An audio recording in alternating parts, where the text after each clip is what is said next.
Bonjour à tous, bienvenue sur Échec et Pédagogie. Salut Laurent. Salut Romu, salut à tous.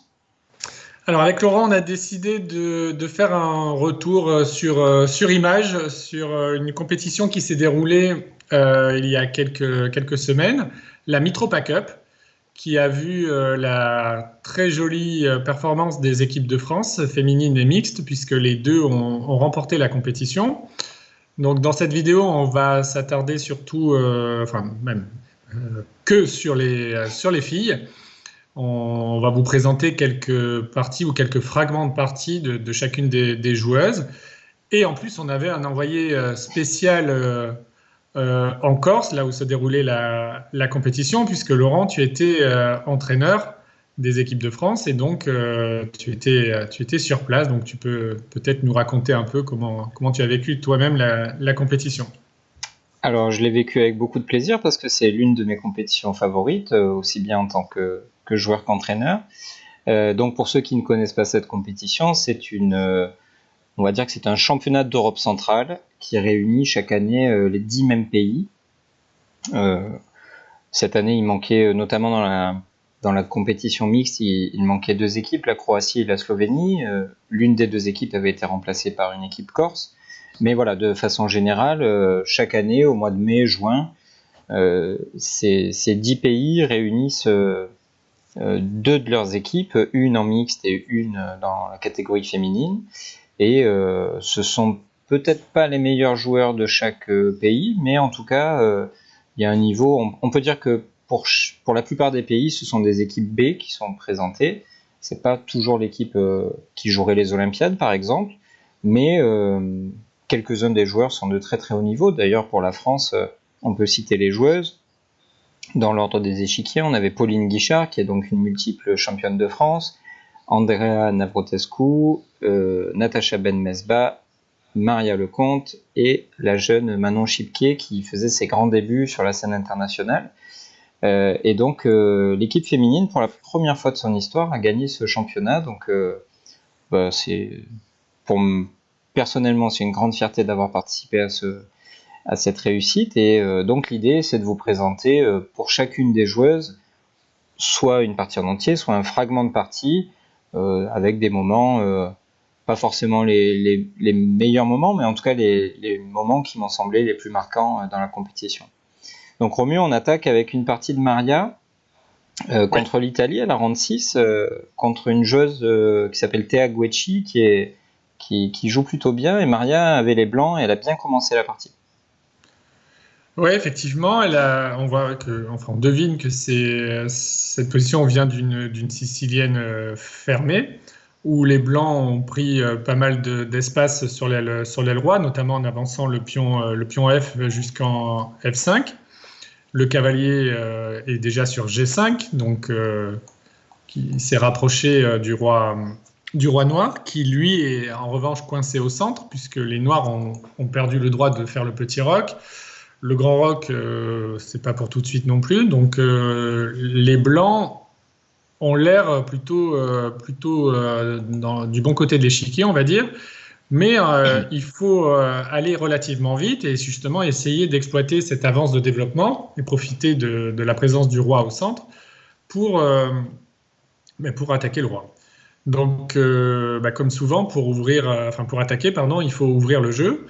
Et pour ouvrir, il faut utiliser soit des percées de pions, soit des sacrifices. C'est ce que Maria a parfaitement fait avec le coup F6, qui sacrifie un pion, mais qui ouvre encore un peu plus le jeu, qui libère notamment la case F5 pour le cavalier E3. La tour F1, évidemment, gagne aussi en puissance avec cette percée. Et ça coupe aussi un peu la connexion entre les pièces noires. On pense notamment au fou E7 qui est un peu enfermé et le cavalier G4 qui est un peu isolé dans le camp des Blancs. Donc, un joli coup d'attaque typique du style de Maria qui est toujours tourné vers l'avant. Donc, dans la partie, Théa elle a pris du pion sur F6. On pouvait s'interroger sur les autres prises. Donc, sur fou prend F6, on imagine que Maria avait prévu cavalier H7, qui attaque simultanément la tour et le fou. Cavalier prend E3, fou prend E3 et tour H8 semble des coups assez évidents. Et là, le simple dame prend H5 a l'air d'être assez prometteur. On menace cavalier prend F6, qui gagnerait la tour H8. Et sur un coup comme roi E7, de façon à défendre la tour H8 par la dame, il y a le coup fou G5 qui a l'air de faire très très mal.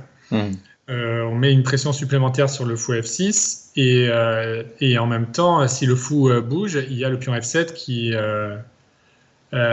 serait prenable, et en plus ça serait avec mat, donc ça serait catastrophique pour les noirs. Ouais, là on comprend bien que c'est cuit, et donc si la jeune italienne avait préféré prendre du cavalier, comme tu l'as dit tout à l'heure, la case F5 devenait disponible. On sent que ces deux cavaliers sont quand même insupportables pour notre adversaire, et le pion G7 est attaqué, et le défendre par quelque chose comme tour G8, ce serait aller au-devant d'ennui par rapport au pion F7 avec dame B3, et si on n'avait pas voulu protéger le pion mais l'avancer, alors on avait une simple tactique, la coordination des pièces blanches est parfaite, cavalier G7, roi D7, fou H3 échec, et lorsque le roi arrive sur C7, on a une belle fourchette en E6.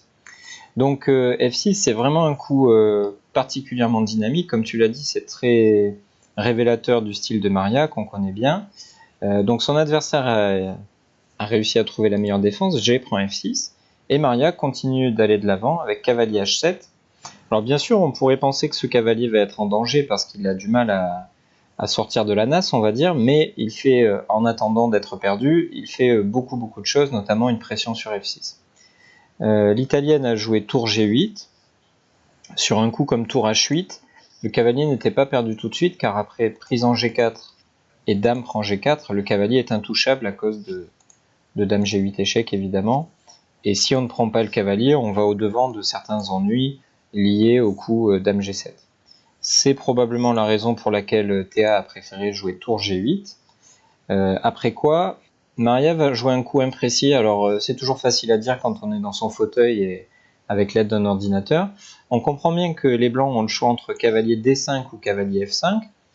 Et le coup le plus naturel, le plus humain, c'est probablement cavalier D5 afin de ne pas obstruer la colonne et de multiplier les attaques sur F6. Mais l'ordinateur nous dit que ce n'est pas le plus précis. Il fallait choisir le coup cavalier F5, notamment pour éviter le coup tour G7 qui va survenir dans la partie.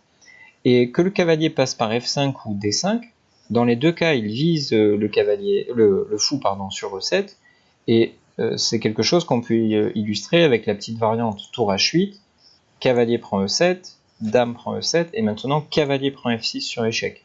Et après cavalier reprend, fou G5, les fous blancs se réveillent, et avec la colonne ouverte, le fou qui arrive sur H3, on sent bien que ça va être très très compliqué de défendre les noirs. Donc le problème avec le coup choisi par Maria, c'est-à-dire cavalier D5, c'est qu'elle crée la même menace. En cas de tour H8, il y aurait cavalier prend E7, mais elle ne contrôle pas la case G7, et c'est ce que son adversaire a très bien saisi.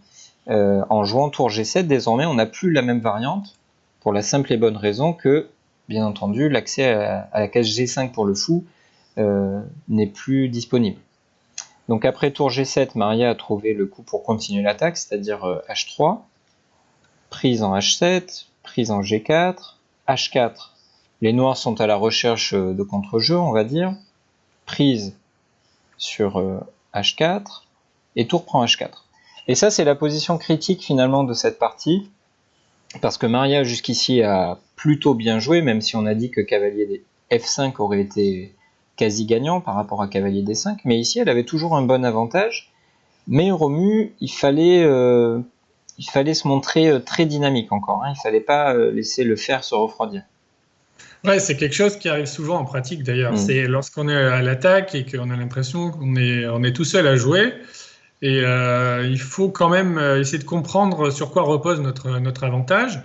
Et là, en l'occurrence, dans la partie de Maria, l'avantage menace de s'estomper si les noirs arrivent à se coordonner et à stabiliser un peu la position. Jusqu'à maintenant, les blancs ont fait pas mal de menaces, donc les noirs n'ont pas eu le temps de stabiliser.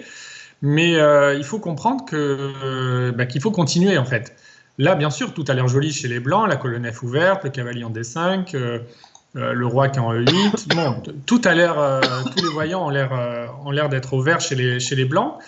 Mais il fallait continuer à battre le fer tant qu'il était chaud, et il fallait chercher des coups plutôt dynamiques. Et un des coups dynamiques auxquels on peut penser, c'est le coup G5, qui n'a pas été choisi par Maria. L'idée étant bien sûr d'attaquer le pion F6, et en même temps, après F prend G5, qui est le coup quasi forcé, on fait Dame F3, qui utilise le fait que la colonne F vient de s'ouvrir, et qui me fait une menace assez grave sur F7. Tour H7 semble le seul coup. Et maintenant, Dame F5. À chaque coup, on fait une menace, on attaque la tour. Tour G7 est forcé. Et Dame H3. On continue. On voit que maintenant, on vise la case plutôt la case H8. Tour G8 semble encore une fois forcé. Et là, simplement fou E3, avec l'idée de connecter les tours. Déjà, on développe le fou, bien sûr, mais c'est surtout l'idée de connecter les tours et quand on veut attaquer, c'est important de mobiliser toutes nos forces. Et on voit qu'on pourrait imaginer doubler sur la colonne F, ou la dame peut arriver sur H7 avec une pression sur F7, enfin, on peut avoir des sacrifices sur F7 notamment. On pourrait penser à fou C8 comme idée de défense, parce que le fou n'est pas très actif sur A6 et donc pourrait, avec tempo, se ramener sur cette diagonale, d'où il pourrait par exemple défendre le pion F7 avec fou E6. Mais ça va trop vite en fait. Après Dame H7, tour F8 forcé, et là tour prend F7. Petit sacrifice, mais grands effets. Après tour prend F7, Dame G8 échec. Sur tour F8, on va faire Dame G6, échec. Sur roi D7, il y a fou H3. Vous voyez, tout le monde participe à la fête, et donc là c'est terminé. Et donc après Dame G6, sur tour F7, on voit l'intérêt d'avoir joué fou E3 au préalable, c'est que maintenant la tour A1 peut se joindre à l'attaque avec un effet dévastateur, puisque là on va gagner la tour et l'attaque continue en plus, et la fin est proche. Donc ça c'était... malheureusement, Maria a pas saisi cette opportunité. Hein.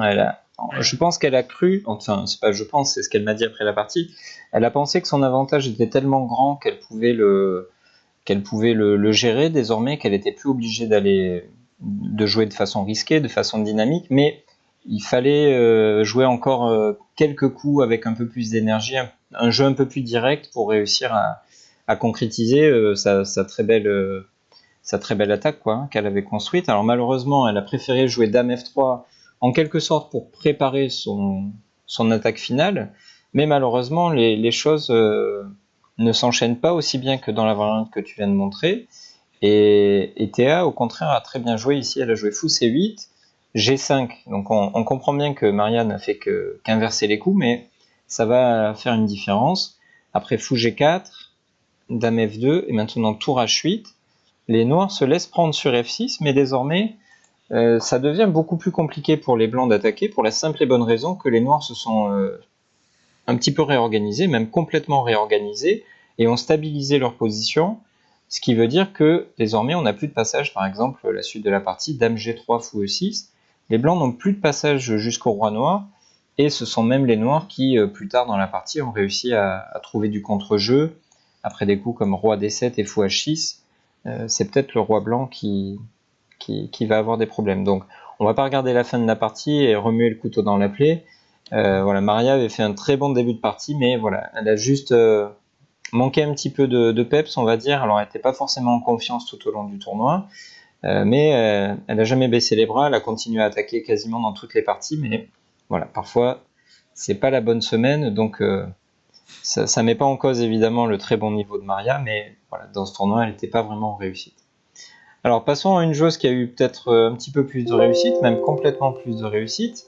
Il s'agit de la championne de France Pauline Guichard, alors qui elle a eu du mal en début de compétition. Elle a notamment perdu 2 parties consécutives, mais j'ai été très impressionné par le fait qu'elle ne baissait absolument pas les bras. Il y a d'autres joueurs ou joueuses qui, après 2 défaites et un début de tournoi compliqué, se seraient totalement écroulés, mais ça n'a pas du tout été son cas, et elle a fait preuve d'une volonté et d'un caractère particulièrement à souligner, parce qu'on est tous joueurs, on comprend tous que perdre des parties, ça peut nous faire tilter, comme on dit dans le milieu parfois, mais ça n'a pas été son cas, donc très impressionnant. Et ici, Romu, on est dans la fin de partie face à la grand maître Olga Zimina, qu'on connaît bien, une joueuse très solide, très difficile à battre. Et dans cette position, Olga a joué fou D6.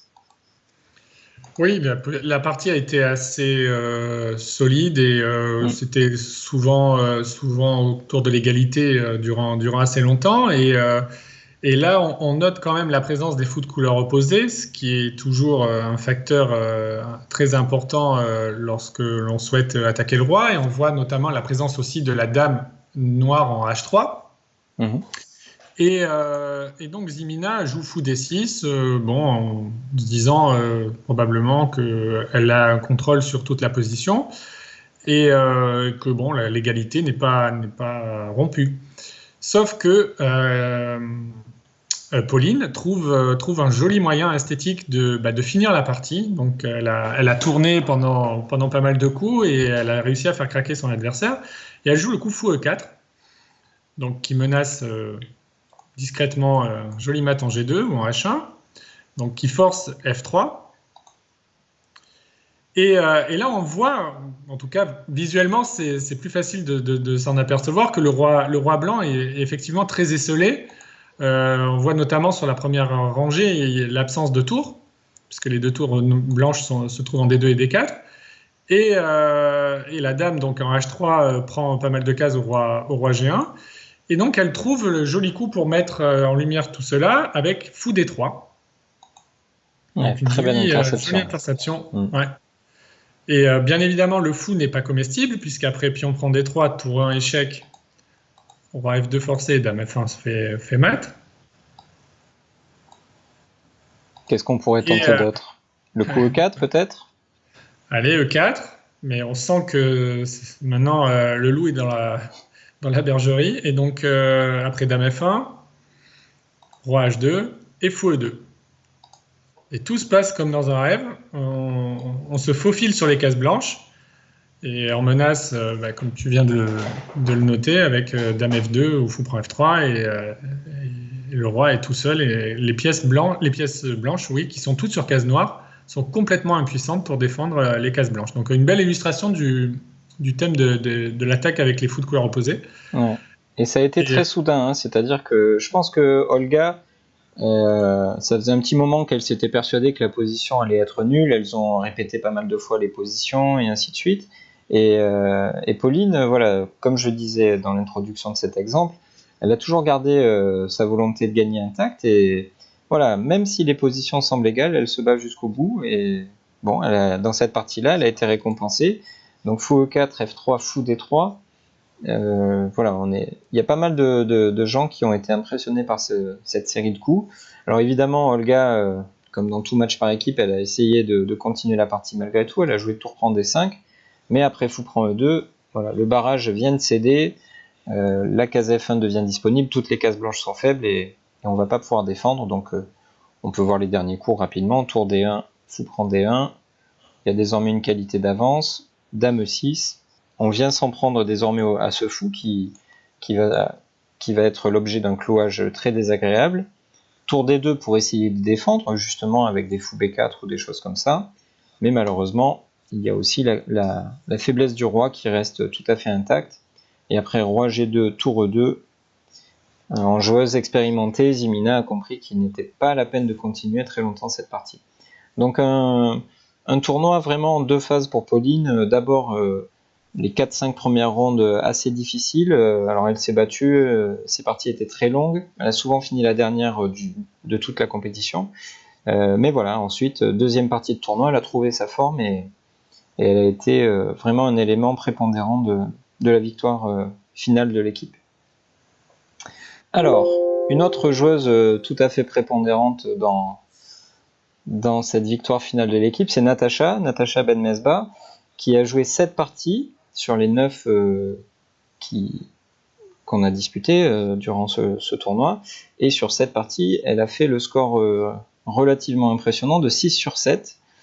Donc dans un style qui est pas forcément ce dont on s'attend quand on voit le nom de Natacha dans un tournoi, c'est-à-dire que c'est une joueuse très agressive, très tactique d'habitude. Et là, patiemment, elle a construit ses victoires, positionnellement surtout. Je crois qu'elle était elle-même surprise de ce style-là, mais ça a probablement beaucoup à voir avec les quelques jours qu'elle avait passé à s'entraîner avant la compétition avec deux de nos amis, Murtas Kazgalayev et Vlad Kachev. Donc toujours est-il que Natacha a été vraiment impressionnante dans le tournoi, très sûre d'elle, on sentait, je sais pas comment le dire autrement, mais quand elle était devant l'échiquier, on sentait qu'elle allait gagner, quoi. Donc dans cette position, face à Olga Sikorova de la République tchèque, on sent qu'elle est à l'attaque, et Romu, c'est le moment de porter l'estocade, hein.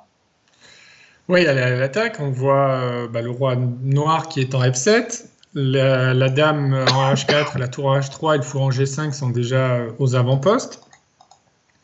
Il manque le pion H chez les noirs, donc ce qui fragilise grandement les, les pourtours du roi noir qui sont relativement affaiblis, notamment le pion G6. Et donc, comme souvent dans ce genre de situation, il faut encore un peu plus ouvrir la position pour donner accès à encore plus de pièces pour attaquer. Et évidemment, nos regards se dirigent clairement vers le cavalier G3 et le fou D3, qui ont envie eux aussi de participer à la fête.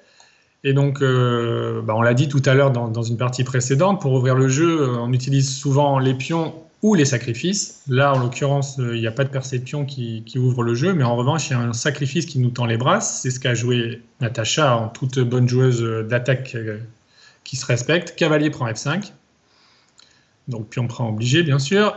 Et après, fou prend F5. On voit que le fou se joint à l'attaque en attaquant la tour 6 en plus. Et ça va être trop pour la pauvre Olga Sikorova qui va avoir bien du mal à défendre cette position. Donc si la tour bouge, alors on peut imaginer tour E2, alors on va faire fou prend D7. L'idée étant de dévier le cavalier F6. Pourquoi le dévier? Puisque maintenant on prend possession de la case H5 avec dame H5 pour la dame. On voit que le fou attaque les cases noires, la dame se combine parfaitement avec le contrôle des cases blanches, et bien sûr, au passage, on va ramasser la tour E2 et la partie avec. Si besoin, parce qu'on va peut-être faire mat sans ça, hein, de toute façon. Mais voilà, on pourrait envisager ça. Quelles sont les autres cases disponibles? On pourrait penser à la case E7. Ouais, mais même principe. Fou prend D7. On peut pas prendre. Si on prend la tour, c'est fou prend F6 évidemment, et là c'est absolument terminé. Et donc on prend du cavalier, et là, dame H5. Donc là, roi E6, seule case pour pas se faire mater, mais après dame G4, c'est un peu la fin des haricots. Tour H7 arrive, et on voit que toutes les pièces blanches, enfin la dame, le fou et la tour se joignent à l'attaque, et la dame B6 est loin, le fou D6 est impuissant, le cavalier D7 également. Et ça fait trop pour les noirs qui vont vite déposer les armes dans cette position. Ouais, on sent vraiment que cavalier prend F5, ça a détruit la dernière barricade qui pouvait un petit peu tenir devant le roi. Et donc ça s'est terminé relativement vite, hein, c'est-à-dire que Sikorova a essayé de ramener sa dame en défense par dame C7, mais maintenant le roi est totalement dans les courants d'air, on va dire. On ramène du renfort avec tour E1 échec. Et maintenant, un petit coup assez esthétique, j'ai trouvé, pour bloquer le roi noir, en tout cas éviter sa fuite. Avec tour G3, on constate que la tour E1 et la tour G1 coincent totalement le roi. Et désormais, c'est la dame qui va essayer d'entrer en jeu. On voit notamment une idée à base de dame H3 et dame E6 qui va permettre de porter le coup final à ce roi qui est sans défense finalement. Quasiment quel que soit le coup des noirs, on va continuer par dame H3, menacer un mat qui commencerait par dame E6, et en cas de tour E8 pour essayer de tenir cette fameuse case E6, c'est ce qui s'est passé dans la partie, prise en E8, tour E3, on va réitérer la menace dame E6, et on va même la mettre en application, et donc après dame E6, roi G7 et tour G3, la joueuse tchèque a mis fin à son calvaire parce qu'elle a passé vraiment un sale quart d'heure à partir de ce cavalier prend F5. Donc une fin une fin modèle, on va dire, une attaque modèle de la part de Natacha. Le début de cette partie précisément n'était peut-être pas parfait, mais tout au long du tournoi, voilà, elle a joué dans un style vraiment très calme, très positionnel, où elle mettait en place son jeu, on va dire, et elle terminait son jeu stratégique par des attaques assez modèles. Donc vraiment une super compétition pour Natacha qui termine médaille d'or sur son échiquier et qui, évidemment, avec 6/7, a grandement participé à la victoire finale de l'équipe. Alors passons à une autre joueuse qui était aussi capitaine tout au long de la... on va d'abord parler de Manon, excusez-moi. Donc Manon Chipquet qui jouait pour la première fois en équipe de France, c'est une jeune fille, on va dire, d'une quinzaine d'années, et qui est particulièrement remarquée dans le milieu. Hein. Ça fait peut-être 2-3 ans que son nom apparaît tout en haut des grilles américaines. Elle a un style assez facile à reconnaître parce qu'elle est très très agressive. Et franchement, c'est une belle rencontre que j'ai fait avec Manon parce que je me suis régalé à travailler avec elle pendant toute cette semaine-là. Et malgré son jeune âge, voilà, elle ne s'est pas démontée. Elle était très travailleuse tous les matins pour les préparations et tout ça. Donc je pense qu'on tient là une future très grande joueuse française et pas seulement au sein de l'Hexagone, hein, y compris à l'international. Si elle continue sur cette voie-là, ça sera probablement l'une des meilleures joueuses françaises très très vite. Donc c'est encore un extrait du match contre la République tchèque. Ici, elle rencontre Anna-Marie Kubova, qui est un petit peu mieux classée que Manon, enfin, en tout cas qu'il était au moment de la partie, on va dire. Et donc Manon, dans un très pur style d'attaquante, a déjà mis sa dame sur H5, et on sent qu'elle n'est pas venue pour rigoler, hein, Romu. Non, bah, comme tu l'as dit, elle a un style très orienté vers l'attaque et elle se débrouille toujours pour mettre quelques pièces vers le roi adverse. Et ensuite, bah, elle fait parler son talent tactique. Et donc là, la partie a pris un peu les contours d'une attaque Grand Prix avec bah, le pion F qui s'est avancé, la dame qui est déjà mobilisée sur H5, le cavalier F6 qui peut évidemment vite se rapprocher du roi blanc, mais aussi une pièce très très importante, le fou C8, qui, bien qu'il soit sur sa case de départ, va pouvoir se mobiliser extrêmement vite. Et pour cela, bah, il faut avancer le pion F. Donc on ne joue pas l'attaque Grand Prix pour laisser le pion sur F5, évidemment. C'est pour qu'il avance encore d'une case. Et donc en F4, le jeu va se passer sur les cases blanches, évidemment, puisque les noirs ont un fou de cette couleur. Et donc le fou vise les cases H3, peut-être F5 aussi, on va le voir dans la partie, mais surtout H3 en général, le plan d'attaque c'est fou H3, cavalier G4 et bah, tout sur H2 et mat rapidement. Bon, les blancs évidemment ont quelques moyens pour résister, ils ont joué B5 pour essayer de contre-attaquer de l'autre côté, cavalier E7 tranquillement. Et Kubova décide de réagir au centre, ce qui est normalement conforme au principe. En général, quand on attaque à l'aile, réaction au centre, c'est le principe bien connu de tous, j'espère en tout cas.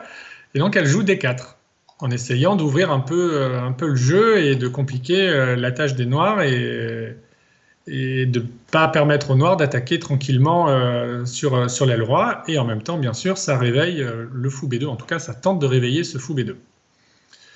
Quel est l'inconvénient du coup D4 ? C'est que les noirs peuvent mobiliser leur fou C8 avec tempo, à savoir sur la case F5, c'est ce que Manon n'a pas raté bien évidemment, avec fou F5 elle attaque la dame C2. Pourquoi ce coup est important ? Puisque après dame bouge, donc la dame C3, les noirs ont la possibilité de jouer E4. Et E4, ça a un double effet. Le premier, c'est que ça évite l'ouverture du centre, donc c'est ce que les blancs recherchaient pour compliquer l'attaque des noirs. Et en même temps, bah, E4, ça ramène du renfort, puisque bah, ce pion E4 va être utile pour attaquer. On pourrait imaginer des percées avec E3 ou F3, selon les cas.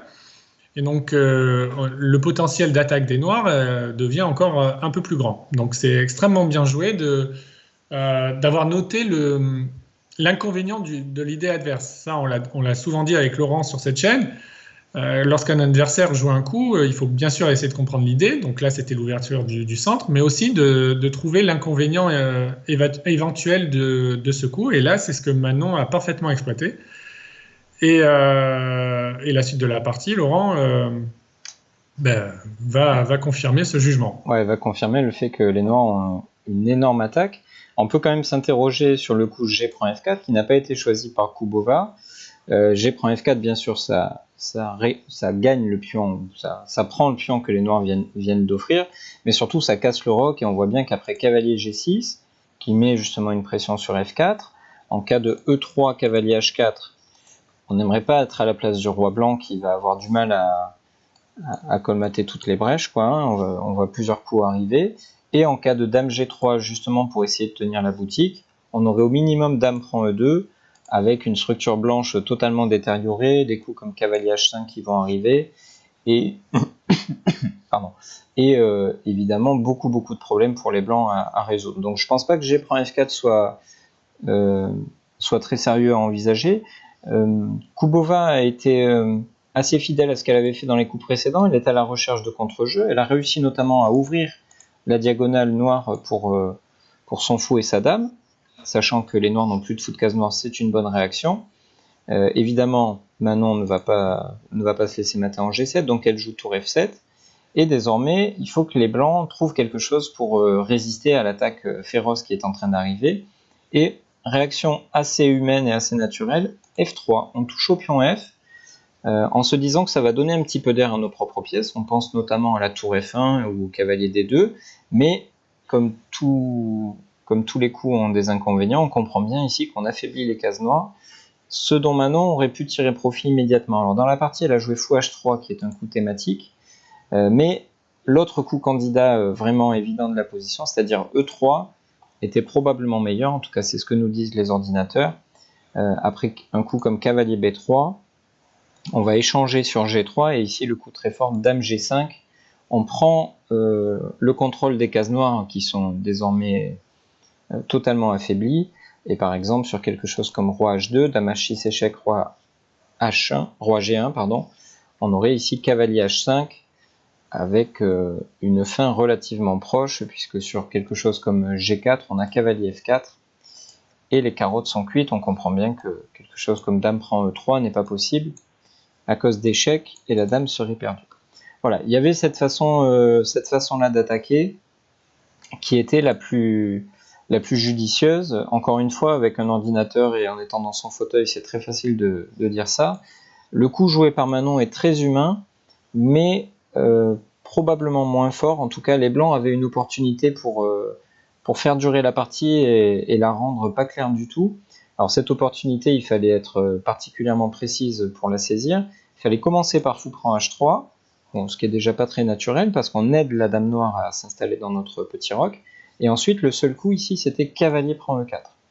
Avec l'idée que suite à prise sur E4, prise sur E4, le pion G3 qui semblait vulnérable se fait finalement défendre un petit peu in extremis, et cette position, après par exemple cavalier G6 et G prend F4, devient pas claire du tout. Alors vous vous amuserez à brancher vos ordinateurs pour avoir le fin mot de l'histoire, mais en tout cas le combat aurait été très très rude si Kubova s'était défendu de cette façon-là. À la place, elle a préféré, ou elle a choisi en tout cas, jouer G prend F4, et ici Manon a montré l'étendue de toutes ses capacités tactiques, parce qu'elle a vu la différence entre deux coups candidats dont il pourrait sembler qu'ils sont tout à fait similaires. Alors le premier coup, le plus évident, c'est dame G6 pour provoquer tour F2, et maintenant on se dit, si je parvenais à jouer E3, la partie serait probablement terminée. J'attaque la tour qui elle-même est le dernier défenseur du fou G2 sur lequel on espère faire mat. Donc on pense à cavalier prend D5, peu importe lequel, pour attaquer la dame et prendre le contrôle de la case E3 afin de jouer E3 par la suite. Cependant, les blancs ont une ressource ici, sous la forme du coup F5, très très fort, qui contre-attaque la dame des noirs. En cas de dame G5, on aurait cavalier prend E4, qui maintiendrait cette attaque de la dame. Et si on veut entrer dans une ligne forcée qui commence par dame prend G2, puis on récupère cette dame-là, alors les choses sont bien moins claires, en tout cas bien moins claires que dans la partie, parce que dans la finale qu'on obtient, les blancs ont plus de pions que dans la partie. Donc les noirs seraient toujours mieux. De là à dire qu'ils soient gagnants, il y a un pas qu'on ne va pas franchir. En tout cas, si on commence par Dame G6, les blancs vont avoir la riposte, le contre-jeu à base d'F5. Donc la grande intelligence de Manon, c'est d'avoir compris qu'il fallait garder Dame G6 pour plus tard et sacrifier immédiatement sur D5. Donc c'est loin d'être facile. On a tous eu ce genre de position, hein, Romu, où on a l'impression que tout gagne, on se méfie pas trop des ressources adverses et on se prend justement des coups intermédiaires comme F5. Ouais, surtout quand on voit un sacrifice, on est assez excité en général, on essaye de le faire marcher à tout prix et donc on peut perdre un peu de la lucidité et ne pas faire trop attention aux éventuelles alternatives. Et là, justement, le grand mérite de Manon, c'est qu'elle a compris la différence entre Dame G6 et Cavalier F prend D5 immédiatement. Donc, bravo à elle, et ça montre, comme tu l'as dit, tout le bien qu'on pense d'elle. Donc, après C prend D5, Cavalier prend D5, Dame B3, et donc Dame G6. Donc là, la différence, c'est bien sûr qu'on menace mat directement. Donc là, tour F2 a été joué. E3, chose promise, chose due, évidemment. Et là, les blancs ont des problèmes. Dans la partie, ils ont joué les blancs ont joué roi H1. Si Dame prend D5 pour essayer un peu de rendre du matériel pour résister, évidemment, on prend la tour en F2, roi prend F2. Dame prend G2. Sur roi E1, on jouerait Dame G1 échec, cavalier F1, et là tour E8, histoire de faire participer tout le monde. L'idée étant que la tour va évidemment viser le pion E2, on va évidemment capturer le cavalier F1, et les noirs sont complètement gagnants. Ici, clairement, après fou prend F1, on attaque E2 et c'est juste terminé. On a une tour de plus aussi. Tour de plus, c'est fini. Et sur roi E3, tour E8, encore une fois, la tour arrive avec un effet dévastateur. Caille E4, dame prend H2, suivi de dame prend F4, et les carottes sont cuites.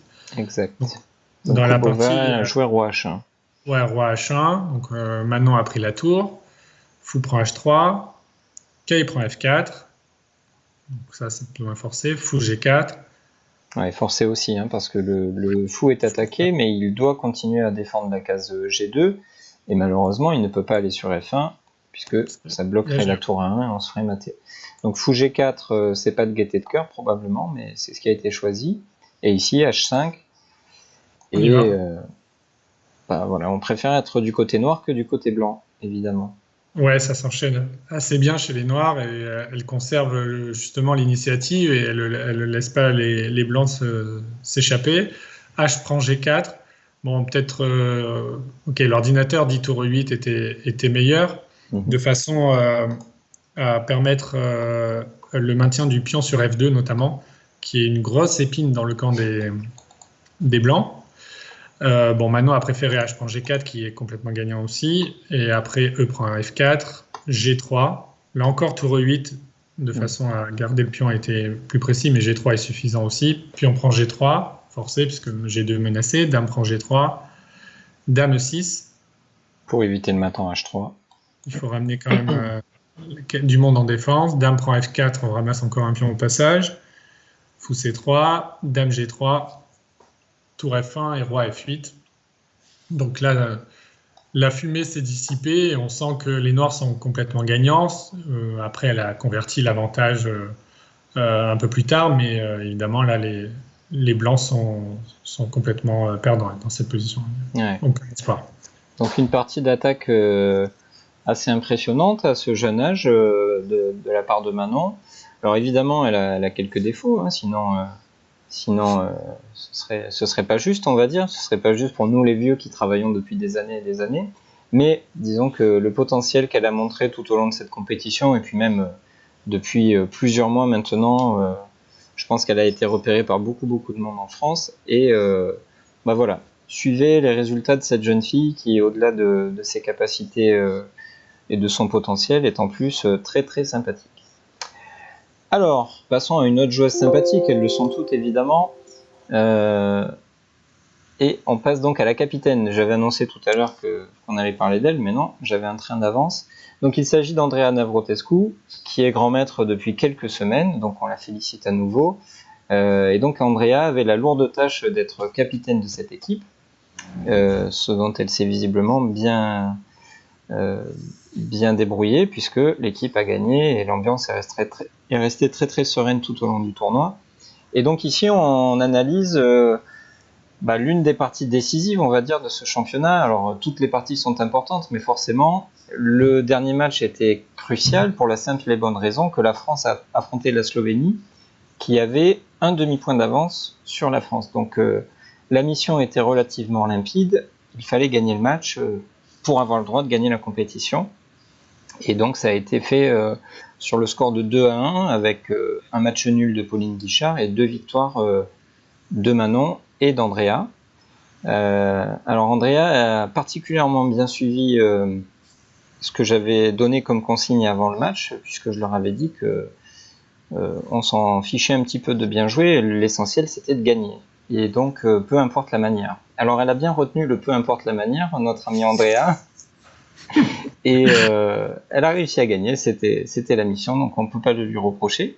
Toujours est-il qu'elle joue contre une joueuse qui a vraiment été très solide tout au long du tournoi, une jeune fille qui s'appelle Zala Our, et donc c'était pas une adversaire facile du tout, extrêmement solide. Andrea elle est blanc, et dans cette position théorique, son adversaire qui ne connaissait pas la position a choisi de jouer fou F8, ce qui est une erreur, hein, Romu. Oui, en effet, c'est une position connue qui a déjà été jouée par pas mal de très forts grands maîtres, où en fait les deux coups reconnus par la théorie qui sont apparemment à peu près satisfaisants pour les noirs sont cavalier prend C3 et cavalier prend E5. Ce sont les deux coups qui sont acceptables pour les noirs et qui leur permettent d'avoir une position équilibrée. Et donc Zala Our joue fou F8 qui attaque la dame. Et en fait, un coup perdant. Et ici, Andrea avait la possibilité de punir son adversaire immédiatement en réagissant de manière extrêmement dynamique. Lorsqu'on vous attaque, vous avez le choix entre vous défendre ou contre-attaquer. Et ici, Andrea a bougé la dame, ce qui est évidemment humain. Mais il y avait la possibilité de faire une menace équivalente en jouant cavalier prend E6. Donc tu m'attaques la dame, moi aussi je peux t'attaquer la dame, en faisant cavalier prend E6 donc. Et la suite est plus ou moins forcée, puisqu'après fou prend H6, cavalier prend D8. Donc là, fou prend C1 semble normal, puisque le fou traîne est en l'air. Cavalier prend B7, je te mange aussi un fou. Sur cavalier prend C3, on ramasse le fou, tour F prend C1. Cavalier A4, le cavalier étant attaqué, on fait simplement B3. Et on s'aperçoit que les blancs ont une position écrasante, puisqu'on attaque le cavalier, le pion C5 va tomber, les blancs vont se retrouver avec 2 pions de plus, si je ne me trompe pas, et une position complètement gagnante. Ouais, et les coups que tu viens de donner sont les coups qui ont été joués en 2010 dans une partie entre un certain Hernandez et un certain Ramirez. Et donc c'est la preuve que cette combinaison était trouvable. Alors je pense qu'Andrea a joué un petit peu vite, elle avait prévu son coup depuis un petit moment, et comme son adversaire passait beaucoup de temps dans l'ouverture, je pense qu'elle a voulu lui mettre une certaine pression à la pendule, mais malheureusement ça s'est fait au détriment de cette combinette qui nous aurait évité quelques sueurs froides, on va dire, par la suite. Donc Andrea a préféré jouer Dame H3, qui est un coup naturel, mais désormais la pression exercée par les blancs n'est pas si forte que ça, et les compensations ne sont pas suffisantes. Alors toujours pareil, hein, quand on est assis dans son fauteuil bien tranquillement avec l'aide d'un ordinateur, les compensations des blancs ne sont pas suffisantes. Après pion prend D4, cavalier CE4, Zala a décidé de jouer cavalier prend E5, d'accepter les pions que sacrifiait gentiment Andrea, et on constate que pour les 2 pions sacrifiés, les blancs n'ont pas suffisamment de menaces. Alors le mérite d'Andrea dans cette partie, ça a été de toujours y croire et de se dire que même si objectivement sa position n'était pas parfaite, c'était une position dans laquelle il y avait énormément de peau de banane, c'était très facile de se tromper avec les noirs, et surtout il y avait beaucoup de tactique. Donc comme toujours dans ces cas-là, avec la pendule qui tourne, qui plus est pour une partie décisive, on sait que tout est possible, tout peut arriver. Donc elle n'a pas perdu le moral, notre petite Andrea, et elle a joué tour E1. Donc pour commencer à créer quelques petits vis-à-vis, voilà, sur un malentendu, il pourrait se passer quelque chose. Ici, le meilleur coup était fou B4. Alors on va se passer des très longues variantes d'ordinateur, mais en tout cas, fou B4 qui développait une pièce et qui permettait probablement de mettre le roi à l'abri plus rapidement était meilleur. Et après Dame E7, donc comme je le disais, Andrea ne s'est pas démontée, elle s'est dit bon, de toute façon il faut jouer pour le gain et ma position est déjà un petit peu suspecte, donc on y va pour mettre le feu à l'échiquier avec le coup cavalier prend F7, alors qui n'est peut-être pas le meilleur, mais qui en tout cas est le coup le plus courageux, et c'est notamment grâce à ce courage-là qu'Andrea a pu gagner la partie. Et donc après cavalier prend F7, l'idée est de jouer cavalier D6 échec, cavalier prend D6, alors il était probablement meilleur de prendre de la dame, mais voyons ce qui s'est passé dans la partie. Tour prend E6, et désormais les noirs vont avoir beaucoup de matériel pour la dame, mais la position reste particulièrement instable, avec beaucoup de pièces en l'air, un roi noir qui est toujours dans les courants d'air, et les dernières pièces blanches sur l'échiquier montrent une très très grande activité. Alors Romu, on a eu du mal à comprendre pourquoi Andrea ici a joué dame F3, et c'était probablement possible de prendre en G6. Oui, ça avait l'air simple et fort, prendre le pion en G6 sur échec pour exploiter le cloche du pion H7. Bon, elle a décidé, elle, de jouer dame F3. Peut-être elle a pensé que c'était juste plus fort de clouer le cavalier D5 et en se disant qu'il y avait des choses à exploiter. Quoi qu'il en soit, les noirs ont joué fou E6. Donc, seul coup pour défendre le cavalier, en tout cas le seul bon coup. Fou H6, donc pour interdire à la tour de venir sur F8. Parfois, on a des coups comme fou G7 de façon à attaquer la tour H8 et le pion D4. Roi D7 pour tenter de coordonner un peu toute l'armée noire. Tour 1, on fait participer tout le monde. Il est urgent de mobiliser tout le monde. On commence à avoir des choses pointées sur la colonne E notamment. Tour H8. Donc on voit que les noirs essaient de se barricader et se méfient un peu des éventuelles combinaisons qui pourraient justement venir sur cette colonne. Fou G7 donc pour attaquer le pion D4. Tour C8, on mobilise la dernière pièce. Fou prend D4. Tour F8. Dame D1. Et là, cavalier F4 qui attaque le fou D3 et qui essaie de soulager un peu la pression. Fou F1, bien sûr, les blancs veulent garder leur pièce pour plus tard attaquer. Les noirs ont tenté G5. Bon, ils se sont probablement que Zala peut-être se sentait pousser des ailes ici. Elle s'est dit, bon, peut-être je reviens de loin et là, je commence à avoir une position assez intéressante avec toutes mes pièces mineures. Bon, G5, peut-être fallait préférer un coup un peu plus solide, mais bon, ok, elle a joué G5. Fou E5. Donc, on voit bien la pression qui est exercée à longue portée, évidemment, comme toujours avec ces pièces-là. La dame, la tour, la paire de fous, même si le fou F1 pour l'instant semble un petit peu endormi, ne vous inquiétez pas, il arrive bientôt. Oui, il est caché, mais... il a le potentiel de se réveiller. Tour C5, Dame D4, donc on attaque, ce qui est très bien, c'est l'esprit. Tour FC8, H4. Donc ça aussi, on voit la volonté d'Andrea de chercher l'initiative à chaque coup. Il y a une menace ou une ouverture du jeu. H6. Et puis quand on a les noirs, c'est très désagréable parce que je ne sais plus si on l'a précisé, mais les noirs se sont mis en design très très vite dans cette partie, en tout cas en crise de temps assez vite.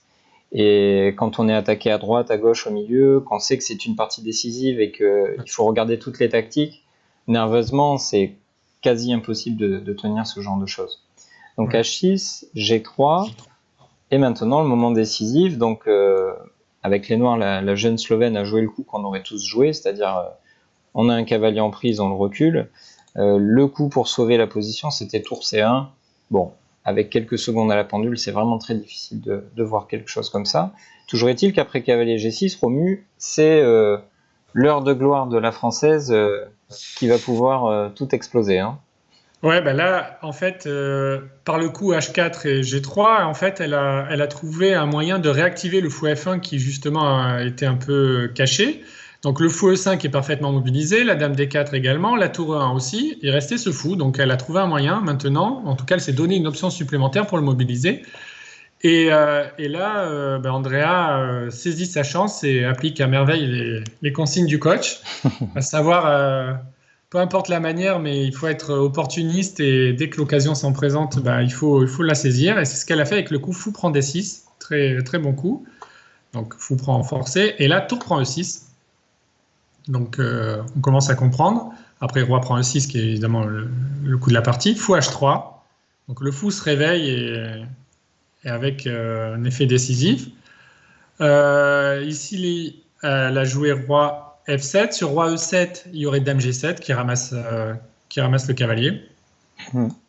Entre autres, ouais. Le problème des noirs, c'est que leur pièce était bien défendue jusque-là, mais avec les deux dernières prises, fou prend D6 et tour prend E6, tout à coup, les noirs sont désorganisés et leurs pièces ne sont plus aussi bien connectées que précédemment.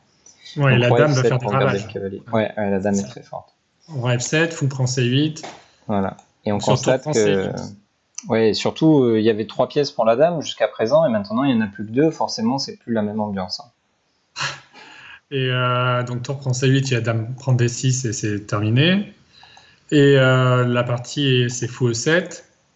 Et donc, fou B7, tranquillement. Maintenant, on se recoordonne. Fou D5 échec. Roi E8, dame E4.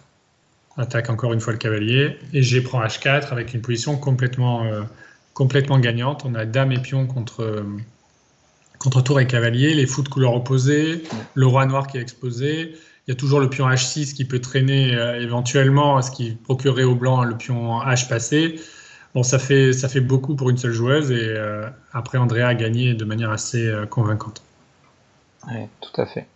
Voilà, donc quelques fragments vraiment représentatifs, on va dire, du tournoi de chacune des joueuses. Donc, moi, je vais terminer cette vidéo en les remerciant toutes les 5 parce qu'on a vraiment passé de bons moments avec des émotions sportives, comme toujours dans ce type de compétition. Et puis, je pense qu'on était tous très heureux d'avoir participé à cette première victoire de l'équipe féminine, d'autant plus que ça a accompagné la victoire de l'équipe de France dans le championnat mixte, dont on parlera dans une prochaine vidéo, hein, Romu. Oui, bien sûr. Bien sûr, il faut aussi rendre hommage à l'équipe mixte et évidemment qu'on reviendra sur les moments forts de leur tournoi et de leur magnifique performance. Mais en tout cas, j'espère que cette vidéo vous aura plu, que ce retour sur cette belle compétition vous aura intéressé. N'hésitez pas à nous faire vos remarques éventuelles. Et encore bravo aussi à Laurent, bien sûr, puisque tu as participé activement à cette victoire. Donc bravo et merci à toi. C'est gentil. Et c'est les joueuses qui déplacent les pièces. Oui, d'accord, mais tu les as aidés à bien les déplacer, donc c'est bien. C'est bien. Donc, on vous donne rendez-vous à très vite, justement, pour la suite de cette compétition et évidemment les autres vidéos de la chaîne. Et d'ici là, visionnez, prenez plaisir à revoir ces parties. Au revoir, à bientôt. À bientôt.